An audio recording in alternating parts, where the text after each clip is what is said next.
UP board NCERT pattern पर आधारित class 11 chemistry part 2 में आप सभी का स्वागत है। इस अध्याय में हम आप लोगों को यह बताने जा रहा हूं कि इलेक्ट्रॉनिक संकल्पना या इलेक्ट्रॉनिक सिद्धांत के आधार पर ऑक्सीकरण और अपचयन क्या होता है। इससे पहले वीडियो में हम बताए थे किसी स्पीसीज या यौगिक से तत्वों के जुड़ने और पृथक होने के आधार पर ऑक्सीकरण और अपचयन क्या होता है, लेकिन यहाँ पर हम आपको ये बताने जा रहे हैं इलेक्ट्रॉनिक संकल्पना के आधार पर ऑक्सीकरण और अपचयन क्या होता है। तो पहले इसका डेफिनेशन देंगे, इसके बाद एग्जाम्पल के द्वारा हम स्पष्ट करेंगे। तो ऑक्सीकरण क्या होता है? ऑक्सीकरण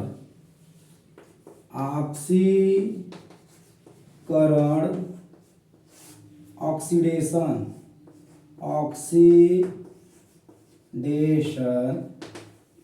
क्या होता है, इसके बाद एग्जाम्पल देकर स्पष्ट करेंगे। परमाणुओं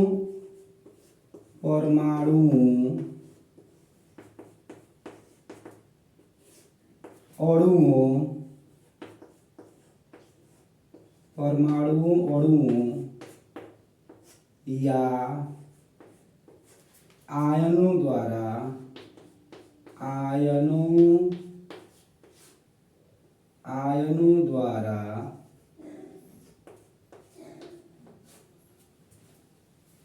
एक या अधिक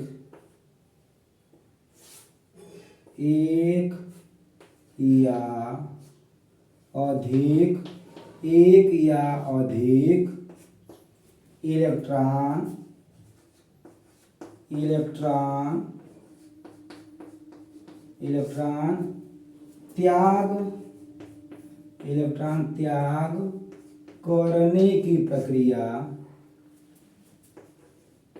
करने की प्रक्रिया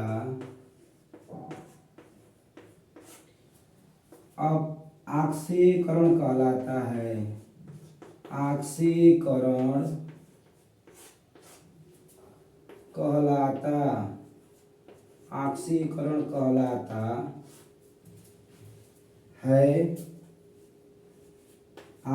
कहलाता है।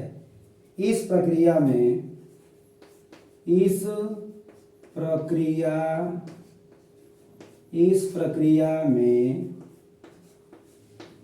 पदार्थ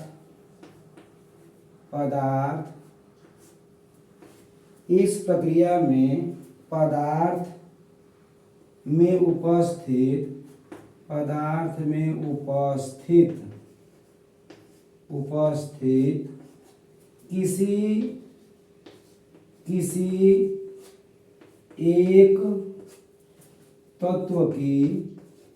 किसी एक तत्व की धन संयोजकता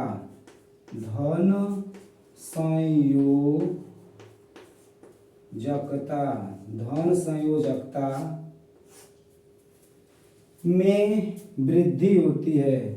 धन संयोजकता में वृद्धि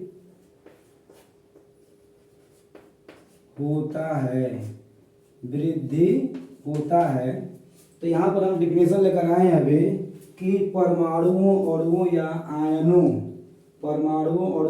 आयनों द्वारा एक या अधिक इलेक्ट्रॉन त्याग करने की प्रक्रिया ऑक्सीकरण कहलाता है। इस प्रक्रिया में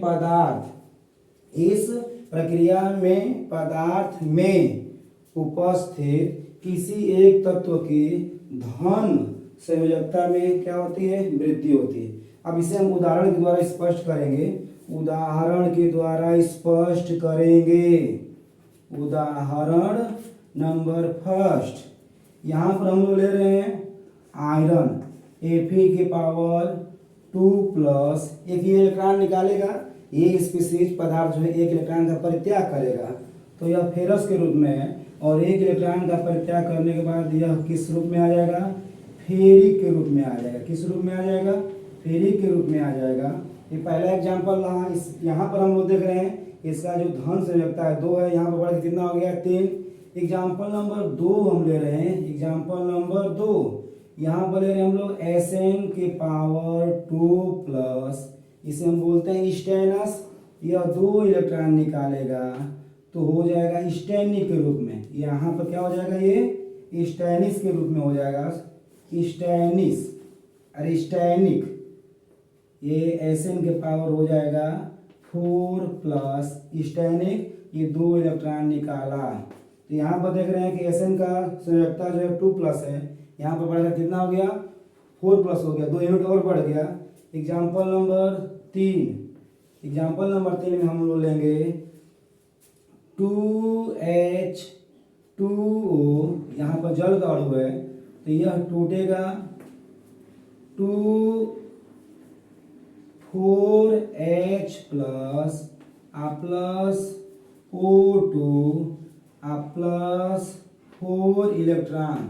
इस स्पीशीज में हम लोग निकालेंगे ऑक्सीकरण संख्या, तो यहाँ पर इसका +1 होगा, यहाँ पर इसका -2 होता है, लेकिन यहाँ पर कितना होगा 0। यानी हम देख रहे हैं क्या कि यहाँ पर भी क्या हो रहा है, ग्रोथ हो रहा है, बैलेंसी में क्या हो रहा है, वृद्धि हो रहा है, संयोजकता में क्या हो रहा है, वृद्धि हो रहा है। तो एग्जाम्पल नंबर 3 हुआ। एग्जाम्पल नंबर हम 4 लेते हैं। एग्जाम्पल नंबर 4 H2O2, इसका नाम है हाइड्रोजन परऑक्साइड।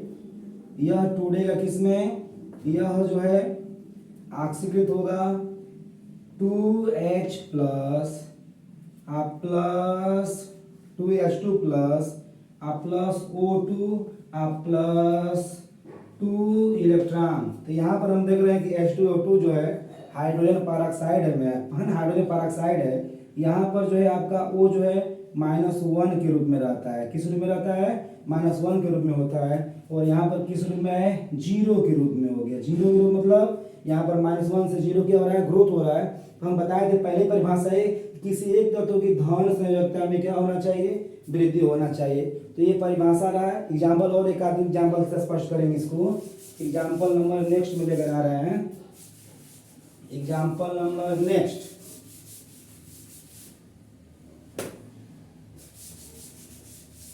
अगला जो एग्जाम्पल हम लोग लेकर आएंगे वो है पोटेशियम फेरोसाइनाइड।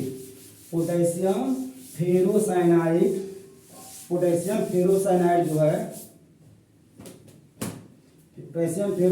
एक इलेक्ट्रॉन का परित्याग करेगा और फेरिसाइनाइड में कन्वर्ट होगा। किसमें होगा, फेरिसाइनाइड में कन्वर्ट होगा।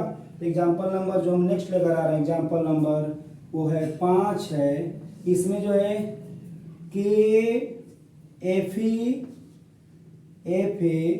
FeCN का होल हेक्सा के पावर -4, जब एक इलेक्ट्रॉन का परित्याग करेगा तो यह हो जाएगा फेरी के रूप में, तो हो जाएगा FeCN का होल हेक्सा के पावर -3।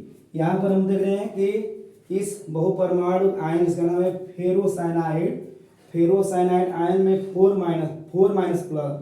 माइनस चार्ज है। यहाँ पर कितना हो, घटकर -3। ये संख्या क्या हो रहा है, ग्रोथ कर रहा है। -4 से -3 क्या होता है, एक यूनिट क्या होता है, बड़ा होता है। तो यहाँ पर हम देख रहे हैं क्या, इन सभी अभिक्रियाओं में जो होता है, एक पक्ष का क्या हो रहा है, ऑक्सीकरण हो रहा है। जिस पक्ष का ऑक्सीकरण होगा उसमें उपस्थित किस एक तत्व के धन संयोजकता में क्या होगा, वृद्धि होगा। तो ये एग्जाम्पल के द्वारा हम स्पष्ट किए। अब जो हम आ रहे हैं परिभाषा लेकर इलेक्ट्रॉनिक संकल्पना के आधार पर, वो होगा अपचयन का। किसका होगा परिभाषा, अपचयन। तो परमाणुओं, अणुओं या आयनों द्वारा एक या अधिक इलेक्ट्रॉन ग्रहण करने की प्रक्रिया अपचयन कहलाएगा। जिस पक्ष का अपचयन होगा उस पक्ष में उपस्थित किसी एक तत्व की धन संयोजकता में क्या होगा, कमी होगा। यहाँ पर क्या होगा, कमी होगा। तो चलिए हम लेकर आ रहे हैं अब रखना अपचयन। अपचयन इसका होता है रिडक्शन।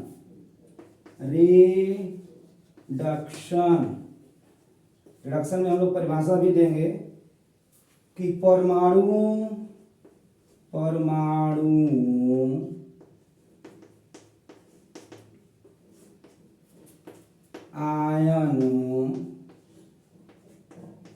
आयनों या अणुओं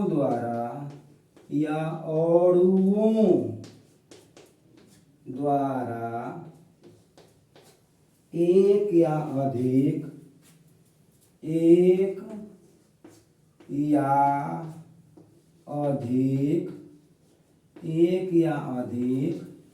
इलेक्ट्रॉन इलेक्ट्रॉन इलेक्ट्रॉन ग्रहण करने की प्रक्रिया, इलेक्ट्रॉन ग्रहण करने की प्रक्रिया अपचयन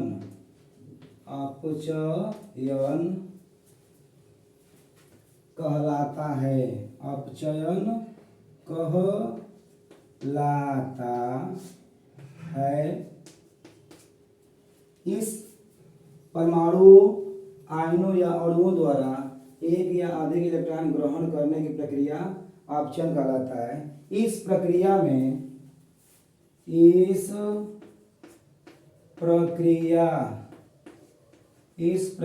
में पदार्थ में उपस्थित पदार्थ, जिसे हम स्पीसीज भी बोलते हैं, क्या बोलते हैं?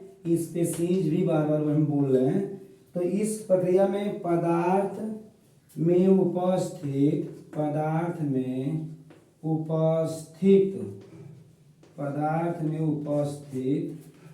किसी एक तत्व की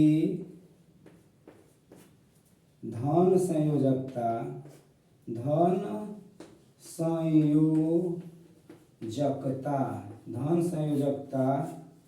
में कमी होता है।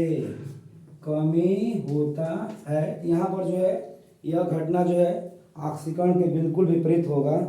यहाँ पर परिभाषा है परमाणु आयनों या अणुओं द्वारा एक या अधिक इलेक्ट्रॉन ग्रहण करने की प्रक्रिया अपचयन कहलाता है। इस प्रक्रिया में पदार्थ स्पीसीज में उपस्थित किसी एक तत्व की धन संयोजकता में क्या होती है? कमी होता है। क्या होता है? कमी होता है। अब इसे हम एग्जाम्पल के द्वारा स्पष्ट करेंगे। एग्जाम्पल के द्वारा क्या करेंगे? स्पष्ट करेंगे।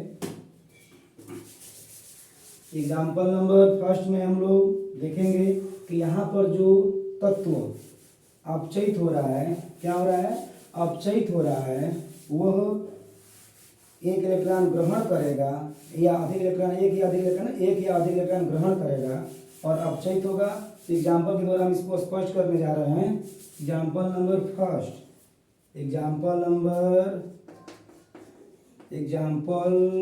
हम लोग फर्स्ट ले रहे हैं।